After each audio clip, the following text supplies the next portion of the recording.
Bienvenidos a Historias desde el sótano. Hoy vamos a tener un tema muy concreto, titulado Los ángeles de la muerte. En concreto vamos a hablar de esos ángeles de la muerte. Por un lado va a ser el señor Harold Shipman y por otro John Vilá. ¿Quiénes son los ángeles de la muerte? Suelen ser médicos, suelen ser celadores, enfermeros, enfermeras. Muchos de estos médicos asesinos no suelen ser enfermos mentales. Esto es importante. Hay otros, en su mayoría, en su caso suelen ser enfermeros o enfermeras, conocidos como con el síndrome de Bourne, que es el síndrome del trabajador quemado, el trabajador que después de muchos años de trabajo necesita tener pues una reputación que aumente y que los jefes pues no se la dan. En este caso suelen llevar a los enfermos casi al borde de la muerte para después poderlos, digamos, hacer algo por ellos y llevarles otra vez a la vida. Eso hace que su prestigio aumente. En este caso está el caso de la enfermera de James Jones, que mató a más de 60 niños en un hospital de Texas. Esta no consiguió liberarlos de la muerte. Por otro lado, hay otros ángeles de la muerte donde el homicidio, el asesinato es por compasión, que son los llamados misioneros. Este es el caso de John Vilá, que hablaremos después de él, el celador de Olot, aunque en este caso del misionero que asesinó en un geriátrico a 11 ancianos, que se sepa, no fue por ninguna compasión, sino que fue por pura crueldad. Y hay otros casos en ángeles de la muerte que es por puro placer sádico, donde matar le produce placer, aunque estos últimos casos son de los menos conocidos, curiosamente. Así que podemos hacer cuando nuestro médico de cabecera, cuando nuestra enfermera o nuestro enfermero, cuando nuestro cuidador de un hospital es un asesino en serie, que nos está dando medicina, que nos están diagnosticando cosas para matarnos. ¿Cómo podemos saber que no son asesinos? Ese es el tema de hoy, los ángeles de la muerte. Y vamos a comenzar con uno de los peores asesinos en serie de la historia de Gran Bretaña y también de la humanidad. En este caso el señor Harold Shipman. Y está conmigo justamente hoy María Mateos Collar, bienvenida María. Hola. Y José Abad, bienvenidos. Muy buenas. Bueno, este terrible señor, el señor Harold Shipman, ¿quién era este hombre? ¿Cómo llegó a matar a más de, creo que 200 y pico personas? Que se sepa. Que se sepa, y después certificó más de 500 y pico pacientes de muerte, o sea que está la duda de saber cuántos de ellos mató y no mató. Pues Shipman es un médico que, según los estudios, dijeron que su afición a matar venía de la experiencia que tuvo al haber cuidado a su madre y haberle proporcionado la medicación de morfina que le ayudó a morir más tranquila o más. Dicen que de ahí viene su afición a la aplicación de morfina, porque el doctor muerte, este Shipman, era el doctor morfina, era... Claro, además le conocían como el doctor muerte porque todo el mundo al cual él trataba terminaba muriendo. O sea, eran pocos casos los que se salvaban. Una cuestión que va a tener una gran importancia en un momento determinado para ser descubierto. Digamos que él lleva una vida normal. ¿Se casó? Sí, él se casa con una, bueno, que la conoce cuando está estudiando en la Universidad de Medicina, se casa con esta chica, tiene, creo que son 3 o 4 hijos, cuatro hijos, y bueno, él se dedica a una vida, se supone que la vida de médico, ¿no? Él trabaja en hospitales, es verdad que en uno de los hospitales que trabaja roba morfina y entonces ya le ponen una multa, pasa a otro centro en el que también sigue robando y hace recetas falsas y ya le condenan a una rehabilitación, pero aún así el fallo del sistema es que este hombre monta una clínica. Y ahí es donde ya en 1975 mata a su primera víctima con morfina. Estamos hablando de una fecha muy determinada porque es estar que el señor Frederick Shipman, Harold Frederick Shipman, estamos hablando de una época, nace en 1946 y muere en el 2004, con 58 años. Ahora hablaremos de cómo muere, que también va a ser también muy curioso. Estamos viendo las imágenes del señor Frederick Chipman, que tenía un buen aspecto, que también daba una seguridad a sus pacientes, que sobre todo eran mayores. Es capturado falsificando esas prescripciones de petidina, que era un analgésico contra el dolor, y le multaron con 600 libras y obligado a asistir a una clínica de rehabilitación en su momento. Pero en el 77 se hace médico de cabecera cerca de Manchester, sí, hasta que en el 93 decide montar su propia clínica. La Market Street, es una clínica que monta él como médico facultativo y que es donde se empieza a levantar sospechas de la cantidad de muertos o de muertes que se producían en esta clínica. Aquí el fallo del sistema fue que los médicos que atendieron a las personas fallecidas certificaron la muerte que ya certificaba este Chipman directamente. No investigaron, no hicieron un segundo análisis, ni hicieron nada por levantar una sospecha que ya era clara. Claro. En su misma calle, en la misma calle de la clínica, habían muerto 7 pacientes de la clínica. Te das cuenta que también eran personas de una cierta edad, bastante avanzada. Sí. Eran mujeres de mediana edad o mayores, y lo que dice José, que es que el segundo médico no hacía ninguna analítica ni nada, sino que certificaba la muerte que había hecho el primer médico. Entonces yo creo que eso es un fallo muy grande del sistema. Ahí es donde falló el sistema, porque se carga más de 200 personas. Es una burrada. Y de hecho la denuncia una compañera, pero como no hay pruebas, pues la policía no puede hacer nada. No puede hacer nada. Es cierto que también, claro, a las muertes no significa que sean enterradas, que también él firmaba para que fueran incineradas. Y la incineración, por tanto, en el caso de que hubiera pruebas, no había de ningún tipo. No dejamos. Pero sí ocurre una cosa, que justamente enfrente de esta clínica, de Market Street, hay otra clínica enfrente, donde en el 1998 la enfermera que está allí, la doctora Linda Reynolds, que trabajaba enfrente, empieza a darse cuenta que la clínica que está enfrente, la gente fallece de una forma tremenda y hay muchas incineraciones, y ahí viene de repente la alarma. Sí, pero la alarma en realidad salta cuando una de las hijas de una de las pacientes, de las últimas que mató, sí, lo denuncia porque la madre testó el último día en favor del médico, de Chipman, una herencia de casi 450.000 euros. La señora Grundy. Grundy, exactamente, ¿sí? Que eran 386.000 liras.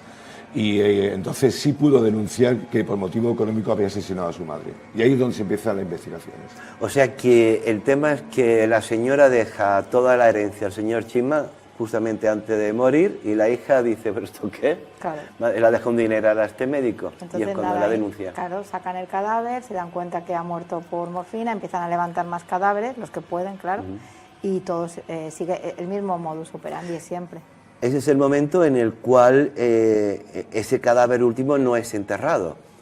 O sea, es enterrado, no es incinerado, y es cuando descubren que tiene morfina, y empieza ahí la investigación. Es arrestado en este momento. Claro, luego también en el garaje de su casa encontraron muchas joyas también, algunas que pudieron identificar y otras no, pero vamos, en pruebas periciales fotográficas identificaron varios anillos y varias cadenas y pulseras que demostraron que también había un móvil económico a la hora de... Aunque dicen que no, algunas crónicas, pero... Por lo visto había un móvil económico. A él cuando lo detienen, que ahí se ven imágenes, bueno, lo detienen el 7 de septiembre de ese año, él dice, lo primero que le dice a la policía es que dice, yo puedo curar, yo puedo matar, yo soy Dios. Eso lo tiene. Se creía Dios. Eso es una de las cosas en psiquiatría, evidentemente, estos son enfermos mentales, pero es que te da miedo esto, que vayas tú a tu médico, que tengas... Es que él iba a casa, a la casa de las personas, cuando estaban solas, les inyectaba, y luego, claro, la familia le llamaba para que detectara a ver qué había pasado, y es cuando emitía el certificado de muerte natural. Sí. Pero es que esas personas morían creyendo que le estaba poniendo una inyección para curarla, no para matarla, y lo que estaba haciendo era matarla. Y no es que estuviera matándolas para conseguir dinero, que eso lo va a hacer más tarde, robar y demás, sino era por puro placer. Sí, porque él se cree Dios. Él puede curar y él puede matar a quien quiera. A quien le dé la gana. Sí, pero la mayoría de las víctimas no eran mujeres ya en un estado ya de premuerte, no, eran mujeres sanas, mayores, pero sanas. Ese era el problema que había. Y son muertes por sobredosis, se va a comprobar. De morfina. De morfina. y los certificados estaban firmados entre él, porque empieza a matar del año 1995 a 1998. Tampoco son Ahí muchos mata años, más personas. pero vemos las imágenes ahora de algunas de las fotografías de todas estas señoras que fueron localizadas, que fueron asesinadas por él, porque otras tantísimas jamás se ha podido saber. Es cierto que en el año 2002 es expulsado del registro de médicos británicos, evidentemente, porque aún seguía dentro del registro. Su mujer siempre dijo que su marido era inocente. Ella decía que es verdad que era pues una persona un poco huraña, antipática, pero que jamás capaz de matar. Es que tenía como una dualidad, ¿no? Era una doble persona en casa y en la calle. En la calle lo conocían como el hombre de la amable, con una bonita sonrisa, imaginaros. Sí, había sido un deportista excelente, capitán del equipo de rugby, o sea, una persona muy amable, muy afable, y eso era lo raro, eso era lo que... Esto tiene que, imagínate la familia, la mujer, los 4 hijos, al saber que el padre ha sido un asesino en serie. Hubo un antecedente en Inglaterra en el año 1957, el doctor John Walking, que fue acusado de haber matado a 160 pacientes durante 10 años, pero este fue absuelto. No se puede demostrar ni fue absuelto. No se puede demostrar, por el tema de la incineración. Sí. Muy curioso. Bueno, ahora llegamos en que la jueza Smith, durante el juicio, decide que concluye que probablemente las víctimas llegaron a 250, aunque quizá 459 murieron mientras estaban bajo su cuidado. 459 víctimas que sepamos. Pero ocurre una cosa. Lo más curioso. ¿Qué ocurre? Pues este señor se suicida en la cárcel justo cuando tiene 57, 58 años, ¿no? Al día siguiente creo que cumplía 58 años, y entonces al suicidarse la mujer, en este caso la familia, recibe una indemnización de 150.000 euros y una pensión vitalicia de 15.000 euros al año. Entonces esto vuelve a generar un gran revuelo porque, claro, es verdad que la familia no tiene la culpa, pero que el sistema falle tanto y encima esa pedazo de indemnización, es verdad que si hubiera muerto unos años después, con 60 años, no hubiera recibido... Bueno, un día después sí, no hubiese recibido absolutamente nada la mujer. No hubiera recibido nada. Claro. Porque muchos de estos casos o se suelen suicidar, como en otros tantos, o los propios presos suelen asesinar a estas personas. Hombre, de hecho, los familiares de todas las víctimas fue un caso muy mencionado en prensa porque, claro, se quedaron sin justicia, por decirlo así. Se suicidó a lo poco tiempo de ingresar en prisión y sin haber pagado... Y la mujer va a cobrar todo... No, y aparte de cobrar, el no haber pagado la culpa que había, o el dolo que había hecho a todas las víctimas. Años en la cárcel, no llega, claro. Se suicida en el 2000. Claro.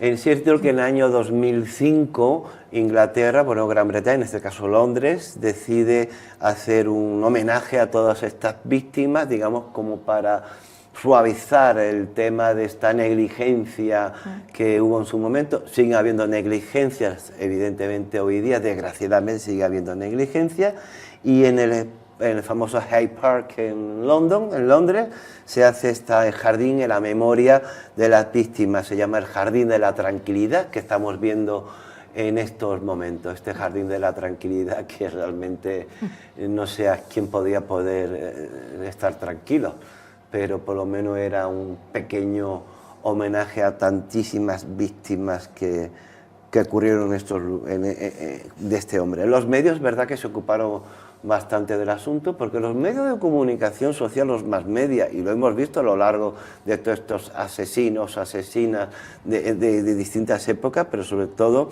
cuando no había televisión, los medios son los que van informando y van jugando y van, digamos, a veces cambiando la realidad de la información para vender. Sí, pero aquí sí había televisión, José. Aquí el problema era en que cuando lo que falla ya no es el propio asesino, sino lo que falla es el sistema, el propio Estado intenta siempre tapar para que no vaya mal la cosa. Y sobre todo también a nivel médico también sabemos que muchas veces los propios médicos también se tapan entre ellos. El corporativismo. En este caso no. En este caso se tapan, pero claro, este era un caso ya demasiado descarado. Bueno, puesto ese señor Harold Frederick Chipman, quizás uno de los mayores asesinos en serie de la historia, Hay más, veremos otros casos en otros programas que nos va a poner los pelos de punta, sí. Pero este fue un caso tremendo, señor Chitman. Y ahora vamos a ir con otro caso, pero antes ya saben ustedes que todos aquellos que tengan una sensibilidad o sus sentimientos puedan ser heridos, pues no vean las siguientes imágenes. Vamos a poner ahora un vídeo que se llama The Shining Room, un vídeo de cosas paranormales, cosas que están grabadas de la realidad, y vamos a ver lo que nos encontramos, porque ni siquiera nosotros en estos momentos sabemos lo que vamos a ver a continuación. Así que toco el mortero para aquellos que tengan un cierto temor, no miren en estos momentos a la pantalla del televisor hasta nueva orden.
Me iba a poner pantalón.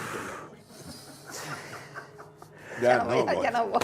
Ya puedes mirar a la pantalla. La verdad que estamos para meterse uno en un, En un probador. en un probador.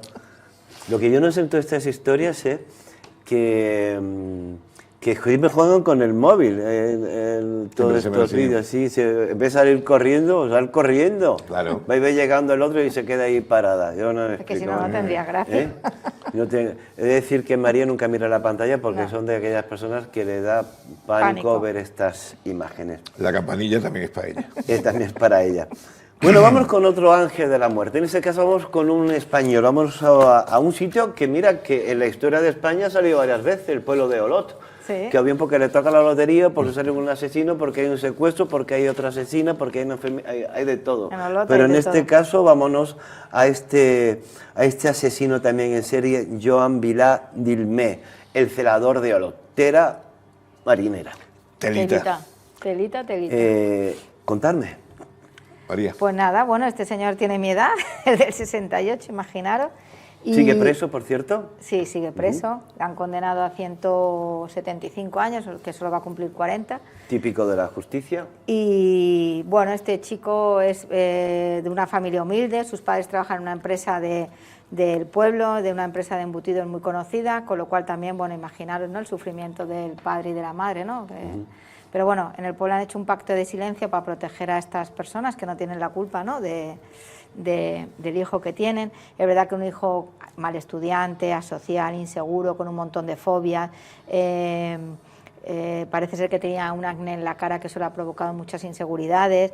Y bueno, él fue peluquero, fue ayudante de cocina, fue camarero, tuvo en una empresa textil y al final pues estudia auxiliar de enfermería, y lo que también le gusta mucho es la tanatopraxia, ¿no? Eso parece ser que es una de las cosas que más le motiva. Dijo que en su juventud se sentía mujer en un cuerpo de hombre. Sí. Era un maniático del orden y seguía una rutina alimentaria tremenda, compulsiva. Consumía bebidas energéticas, consumía alcohol también. Sí. Tabaquismo, tenía todo. Era muy metódico, pero sobre todo tenía muchas... Un ambiguo sexual, que también eso le afectaba muchísimo a la hora de definirse como persona.